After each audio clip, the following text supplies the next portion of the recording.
أولا يعلمون أن الله يعلم ما يسرون وما يعلنون ومنهم أميون لا يعلمون الكتاب إلا أماني وإن هم إلا يظنون فويل للذين يكتبون الكتاب بأيديهم ثم يقولون هذا من عند الله ليشتروا به ثمنا قليلا فويل لهم مما كتبت أيديهم وويل لهم مما يكسبون وقالوا لن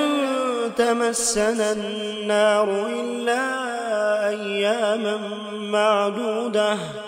قل أتخذتم عند الله عهدا فلن يخلف الله عهده أم تقولون على الله ما لا تعلمون بلى من كسب سيئة وأحاطت به خطيئته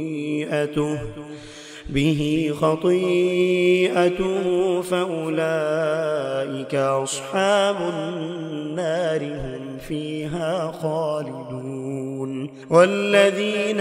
آمنوا وعملوا الصالحات أولئك أصحاب الجنة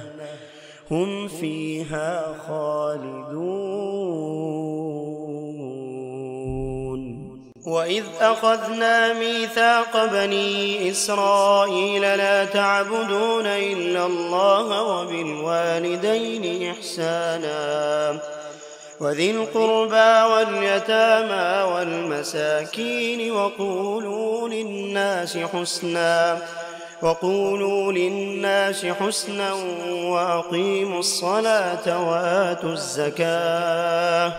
ثم توليتم إلا قليلا منكم وأنتم معرضون وإذ أخذنا ميثاقكم لا تسفكون دماءكم ولا تخرجون أنفسكم من دياركم